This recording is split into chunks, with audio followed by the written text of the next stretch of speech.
Dime tu verdad, baby, dime qué estás pasando. Tú no sabes cómo estoy sufriendo, todo lo tengo que decir. Cuéntame, tu despedida para mí fue dura. ¿Será que te llevo a la luna? Y yo no supe hacerlo así. Te estaba buscando, por la calle gritando.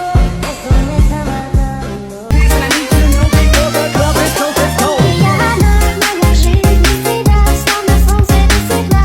Моя жизнь так пуста, и ушла я одна. Без тебя моя жизнь словно темная. Baik, di sini saya akan menjelaskan mengenai definisi dari manajemen. Kata manajemen sendiri berasal dari bahasa Latin yaitu manus yang berarti tangan dan agere yang berarti melakukan. Dan jika digabungkan menjadi manajer yang berarti menangani. Nah, menurut Kamus Besar Komprehensif Bahasa Indonesia tahun 2007, yang dimaksud dengan manajemen sendiri adalah pengelolaan perusahaan-perusahaan besar. Nah, selama bertahun-tahun definisi manajemen ini telah berkembang untuk menyesuaikan dengan kebutuhan organisasi, sehingga terdapat banyak definisi yang berbeda. Jadi, secara lebih luas, manajemen adalah proses mengelola dan memanfaatkan sumber daya organisasi secara efisien, yang dimana bekerja sama dengan para anggota untuk mencapai tujuan dari suatu organisasi. Nah, dengan kata lain, manajemen adalah bagaimana setiap anggota bertindak untuk mencapai tujuannya. Jadi, dapat disimpulkan bahwa manajemen adalah suatu proses pengaturan yang memanfaatkan sumber daya yang dimiliki oleh organisasi melalui kerjasama para anggotanya, yang dimana untuk mencapai tujuan organisasi secara efektif dan efisien. Baik, di sini saya akan melanjutkan mengenai teori manajemen. Nah, teori dari manajemen itu dibagi menjadi 7 teori. Yang pertama, ada teori manajemen ilmiah yang dikemukakan oleh Frederick W. Taylor, di mana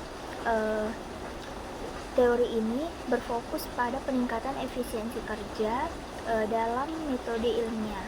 Nah, kemudian yang kedua itu ada teori manajemen administratif yang dikemukakan oleh Henry Fagnol, di mana teori ini mengutamakan fungsi-fungsi seperti peramalan, kemudian ada perencanaan, lalu pengorganisasian, kemudian ada pengarahan, lalu ada kolaborasi, dan yang terakhir itu pengawasan.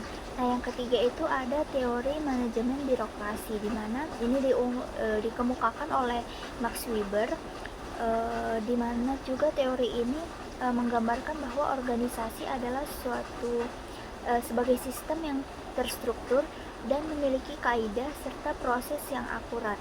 Nah, kemudian yang keempat itu ada teori manajemen hubungan manusia yang dikemukakan oleh Elton Mayo.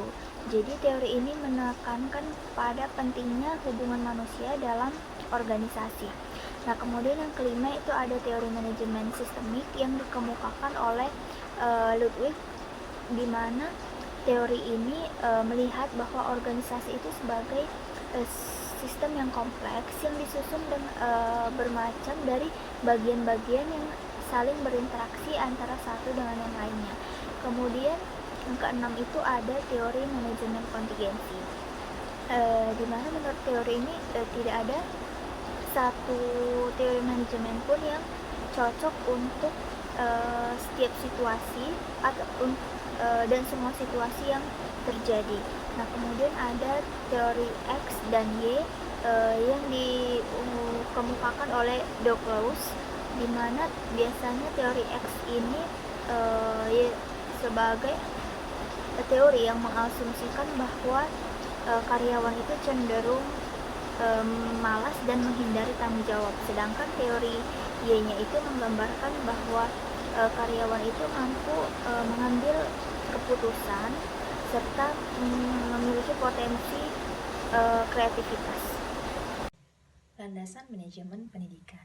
Manajemen pendidikan ini dibangun di atas 4 landasan utama yang saling terkait.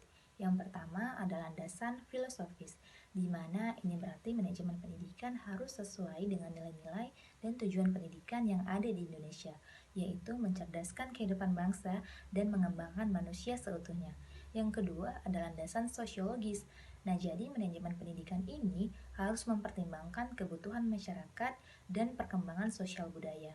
Sekolah tidak bisa berdiri sendiri tetapi harus berinteraksi dengan lingkungan sekitarnya. Yang ketiga adalah landasan psikologis. Nah, dalam mengelola pendidikan, kita harus memahami karakteristik dan tahap perkembangan peserta didik, serta bagaimana mereka itu belajar dengan baik. Yang keempat adalah landasan yuridis.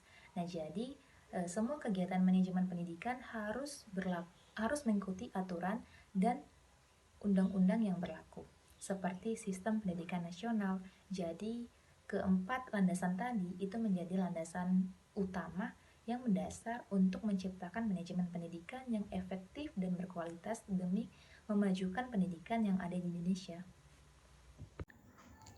Baiklah, di sini saya akan menjelaskan materi mengenai peranan manajemen dalam penyelenggaraan pendidikan di SD untuk meningkatkan mutu pendidikan berdasarkan Pancasila.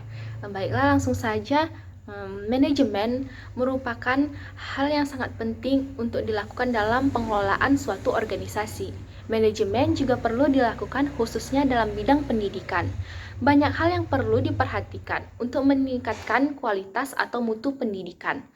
Menurut Hadis dan Nurhayati pada tahun 2013 menjelaskan bahwa dalam perspektif makro terdapat beberapa faktor yang mempengaruhi peningkatan mutu pendidikan. Salah satunya yaitu manajemen yang efektif.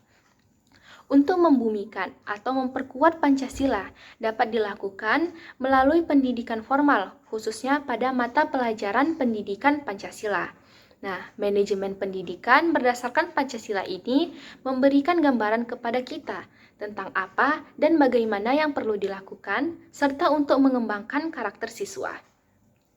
Adapun fungsi manajemen meliputi perencanaan, pelaksanaan, evaluasi, serta pemantauan faktor pendukung dan penghambatnya.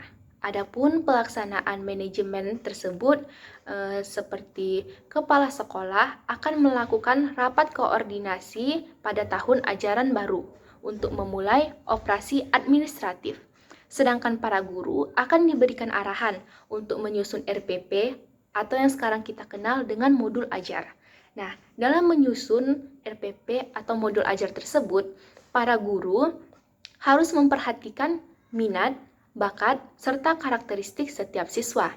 Adapun pengembangan karakter seperti taat, adil, jujur, disiplin, musyawarah, dan bertanggung jawab tidak hanya diwujudkan sebagai sebatas ilmu saja, namun harus dilakukan melalui tindakan dan diterapkan dalam kehidupan sehari-hari. Lebih spesifiknya, misalnya, pada penerapan sila pertama, yaitu ketuhanan yang Maha Esa, diwujudkan dengan para siswa berdoa sebelum dan sesudah belajar, dan para siswa diberikan arahan untuk menaati segala peraturan yang ada di agamanya masing-masing. Untuk sila kedua, kemanusiaan yang adil dan beradab, diwujudkan seperti para siswa menolong dan membantu para temannya yang sedang membutuhkan dan dalam kesusahan dengan tidak membeda-bedakan walaupun mereka berbeda suku, agama, maupun ras. Adapun pada sila ketiga yakni Persatuan Indonesia, diwujudkan dengan para siswa mengikuti kegiatan ekstrakurikuler yang diadakan sekolah dan berbaur dan berteman dengan para siswa lainnya. Adapun contoh dari sila keempat yakni kerakyatan yang dipimpin oleh hikmat kebijaksanaan dalam permusyawaratan perwakilan diwujudkan dengan para siswa saat melakukan pemilihan perangkat kelas seperti ketua kelas, bendahara, sekretaris maupun perangkat kelas yang lainnya dilakukan dengan bermusyawarah bersama-sama baik dengan teman-teman maupun guru. Dan adapun contoh penerapan sila terakhir yakni keadilan sosial bagi seluruh rakyat Indonesia tertuju pada aspek kemandirian siswa dapat diwujudkan dengan siswa diajarkan untuk rajin menabung. Manajemen pendidikan yang efektif berperan besar dalam menentukan keberhasilan pendidikan di tingkat sekolah dasar yang merupakan fondasi pengetahuan, keterampilan, dan karakter bagi generasi yang akan datang. Dengan perencanaan, pengorganisasian, pelaksanaan, dan pemantauan secara terstruktur, serta penerapan teori manajemen seperti birokrasi dan hubungan manusia, pemimpin pendidikan dapat mengelola sekolah dengan lebih baik. Dengan berlandaskan pada nilai-nilai Pancasila, manajemen pendidikan juga menekankan pada pentingnya moralitas dan juga karakter sehingga menciptakan peserta didik yang tidak hanya unggul secara akademis tetapi juga beretika baik. Oke teman-teman, terima kasih.